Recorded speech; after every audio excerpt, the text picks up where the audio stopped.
Supreme court ने कृषि कानून के अमल पर रोक लगा दी है।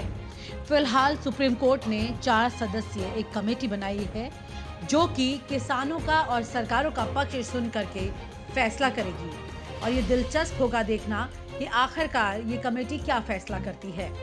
आपको बता दें कि जिस तरह से किसान कानून को लेकर लगातार किसान प्रदर्शन कर रहे थे और ट्रैक्टर ट्रॉली की एक बड़ी संख्या लेकर के दिल्ली की तरफ रुख कर रहे थे, उसके बाद सुप्रीम कोर्ट ने अचानक से जिस तरह 26 जनवरी से पहले एक टर्न ले लिया और इस पूरे कयास को कि 26 जनवरी को किसान ट्रैक्टर ट्रॉली के साथ दिल्ली को घेर सकते थे, उसकी तस्वीर को शायद नरम कर दिया है।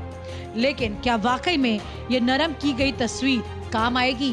क्या वाकई में किसानों के लिए ये फैसला राहत भरा फैसला होगा, या फिर किसानों को इसमें भी आपत्ति हो सकती है, या फिर इसमें भी कोई और तस्वीर सामने आ सकती है जिससे किसान असंतुष्ट हों, जिस पर किसान सवाल खड़े कर सके।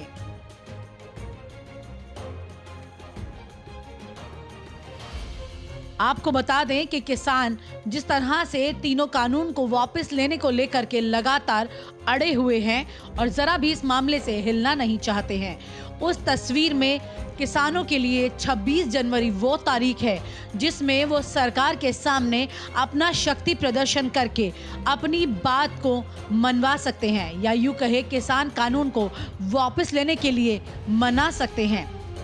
लेकिन 26 जनवरी अगर गुजर गई तो उसके बाद किसान लगातार कितने दिन और बैठे रहेंगे, क्योंकि सरकार के लिए भी 26 जनवरी को शांतिपूर्वक गणतंत्र दिवस मनाना एक बड़ी चुनौती होने वाली है और इस दिन के लिए सरकार कई तरह की तैयारियां कर रही है।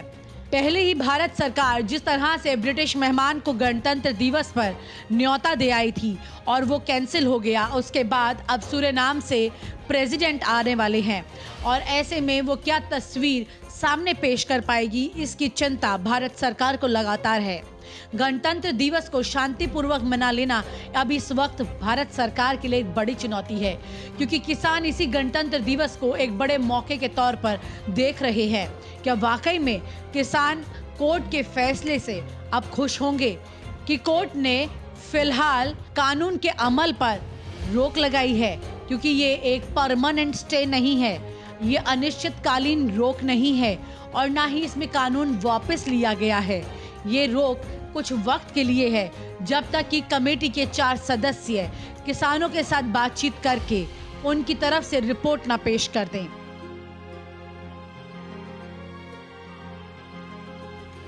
तो क्या वाकई में कमेटी के ये 4 सदस्य किसानों की रिपोर्ट किसानों की तरीके से पेश कर पाएंगे या फिर निष्पक्ष तरीके से बात सामने रख पाएंगे? आइए आपको बताते हैं कमेटी के ये 4 लोग कौन हैं। Bhupendra Singh Mann, president BKU. Doctor Pramod Kumar Joshi, international policy head. Ashok Gulati, agriculture economist. Anil Dhanwat, Shivkeri Sangathan, Maharashtra. ये 4 वो सदस्य हैं जो सुप्रीम कोर्ट की तरफ से गठित की गई कमेटी में हैं, लेकिन अभी से इनके नाम पर सवाल उठने शुरू हो गए हैं। आइए आपको बताते हैं कि इन 4 सदस्यों को लेकर किस तरह से पहले से ही सवाल उठ रहे हैं।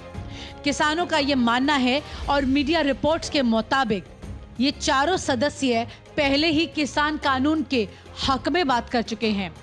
वही किसान कानून जो सरकार ने नए बनाए हैं उन पर सरकार का पक्ष रख चुके हैं। तो क्या ये वाकई में निष्पक्ष रिपोर्ट तैयार कर पाएंगे?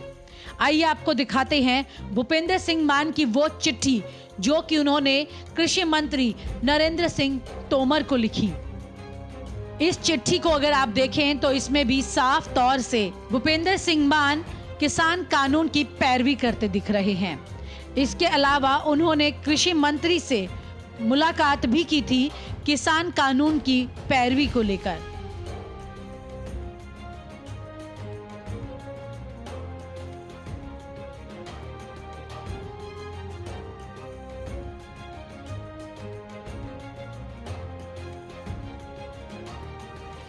इसके अलावा आप दूसरा नाम देखिए, अशोक गुलाटी।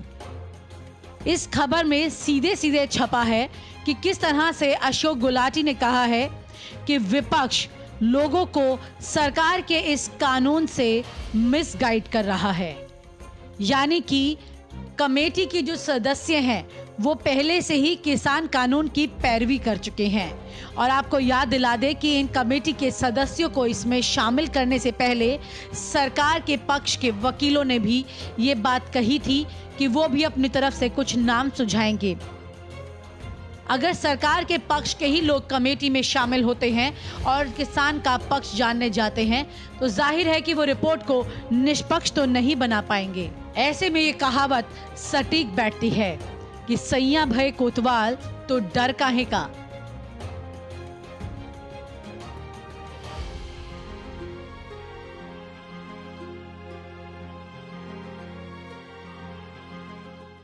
और आप हमसे जुड़े रहने के लिए सब्सक्राइब करें YouTube पर, फॉलो करें ट्विटर पर और लाइक करें Facebook पर। और ज्यादा जानकारी के लिए न्यूज़ नशा की वेबसाइट पर जाएं। आपको टाइप करना होगा सिर्फ न्यूज़ नशा।